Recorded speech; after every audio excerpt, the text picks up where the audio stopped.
The first mistake that people make is becoming part of someone else's dream. Wait a minute. What is your purpose? What is your dream? What are you trying to accomplish? Are you really doing what you want to do? Or is that your passion? Is that your purpose? And so often people are locked in someone else's dream. And then they wonder, well, why am I not successful? You have to think about my personal purpose. What gives me energy? What drives me? Why am I put here? And if you're in your purpose, your sweet spot, enormous success is possible. Top leaders, meaningful conversation, actionable advice, bulldoze complacency, ignite inspiration, create impact.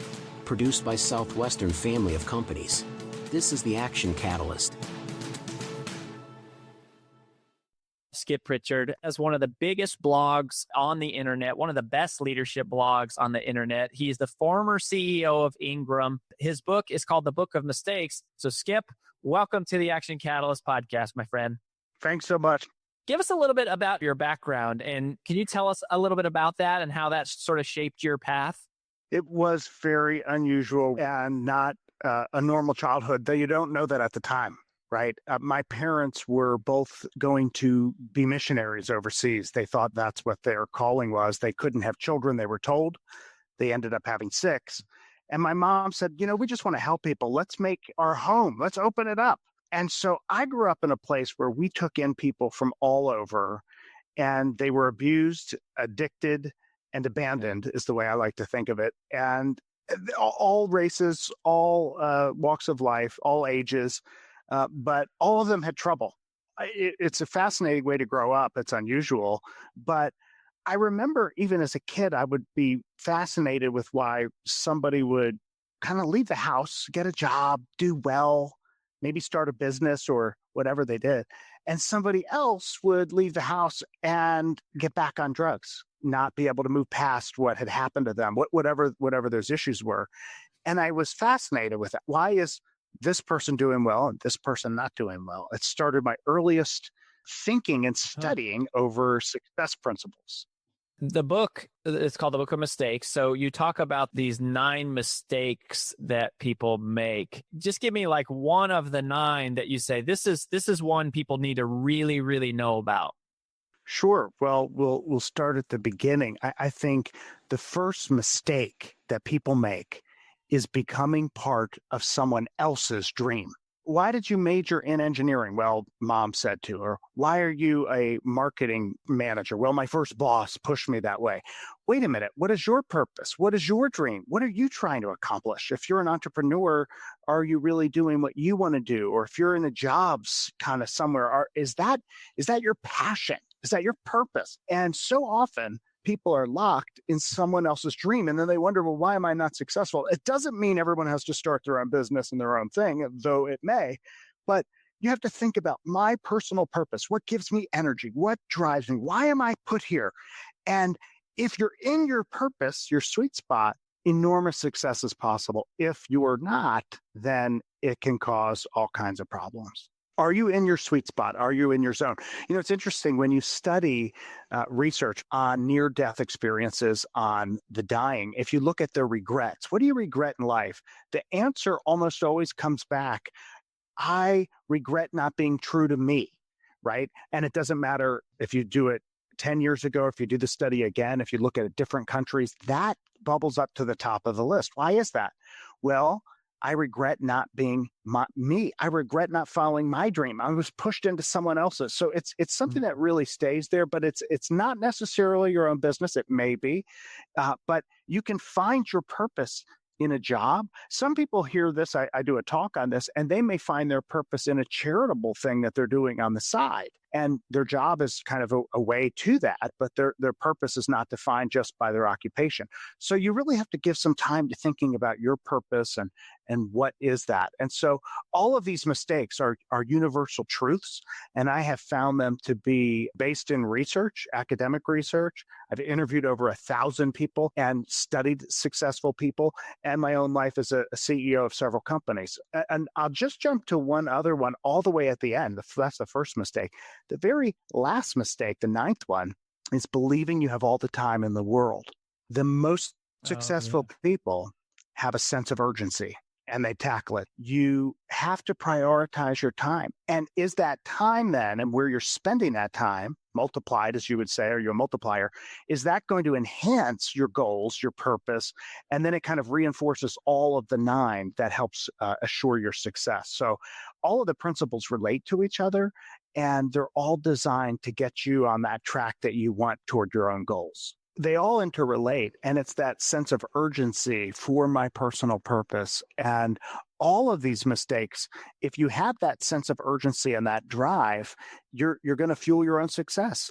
In fact, you're going to fail faster, right? Failure's great. We all know that. Failing, if you're not failing, you're not trying enough things. You're not expanding your comfort zones. But people who have that sense of urgency are just failing faster, right? You're not going to fail and then wallow in it for years, because you know that success means time, and time is more valuable than money. You're going to be incented. You're going to be this deep drive within to say, well, what's next, right? What's the next sale? What's the next opportunity?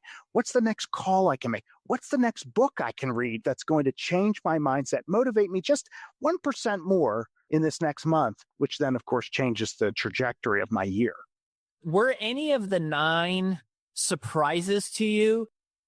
It's more for me which one I identify with at that particular time. And I wrote the book in a fable story form. It's written as fiction. It's written to grab people's attention. I wrote it as a fable because stories are engaging. Jennifer Aker of Stanford University, you remember stories 22 times more than you do facts. And I want to, Jerry Seinfeld's wife, she writes these great books, cookbooks on getting kids to eat vegetables. How do you get these kids to eat vegetables? And so how do you sneak zucchini like into chocolate chip cookies and things like that? And it's this very clever book.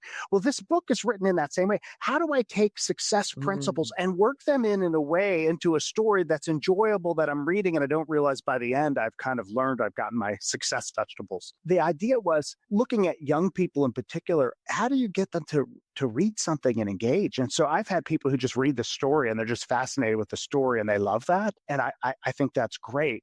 And so I think I did that for all of those reasons.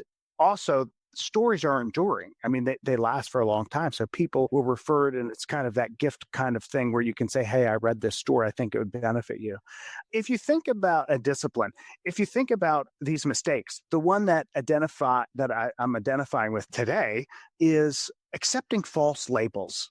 The big mistake is to accept labels that people put on us. Think about, the example I use in the book is a nickel. In the US, it cost us over 10 cents to manufacture a nickel. That's our government rate. Why is it worth a nickel? Because we label it 5 cents. That's what we attribute that value to, even though it costs 10 cents to make. And how often in life we accept labels that other people put on us. The mistake is allowing someone else to define our value. And this has broad implications, right? It has implications if someone says when you're a kid, you're not athletic or you're not a good speaker, and we accept these labels. And years later, we're still struggling with what mom said or dad said, that label that was put on us. But don't allow your competition to define you. Don't allow your competition to label you. So often you go into a situation, an RFP, a competitive sales process, you've won or lost already based on other labels that people have put on you. And the best successful people have already labeled the competition and put them in a box where you need to be able to define your value. And that's personal. What is my personal value? And I'm not going to accept false labels that are put on me. And it's also corporately important that you don't accept false labels on your product, on your service, on who you are, that you're going to define what label it wears, and you're going to define that future success. Big difference. So great. And the last little question, if there was one quick piece of advice, if there's one thing you could go tell young CEO Skip Prichard, what would it be? Well, I'm fortunate I actually heard that advice, and I heard it directly from Jim Rohn at one of his seminars, and I talked to him afterwards, and I attended many, many of them. And business philosopher Jim Rohn, and he shared something, and I share it with all of my companies, and I share it with people that either work with me or for me, is to work harder on yourself than you do on your job. If you work hard on your job, you'll make some money. If you work hard on yourself, you'll make a fortune. And if we are constantly working on ourselves all the time, everything is possible. Your skill set keeps expanding. I'm working hard on me. I'm working hard on me. I need to improve. I need to get better. As Stephen Covey would say, I need to sharpen the saw. And all of that information and work harder on me will make me better, will make my own saw sharper in future years. So that's, to me, extraordinarily, and it's contrary to what most people would think, because you'd think new CEO's coming in, he's going to tell us to work on these things. And I say, no, we need to work harder on ourselves. Because if each one of us in this company works incredibly hard on ourselves, our entire collective future is going to be completely different. All of us will be contributing at a much higher level in 2 years with the same people, even if we don't change anyone, than we are today. And so that, to me, is the advice that I'd rehear. But I was fortunate to have heard it very young. It made a big difference and a huge impact on me. Well, I love it. Thanks for being here, my friend. We wish you all the best. Thank you. Thanks so much. If you enjoy this podcast, please make sure to subscribe.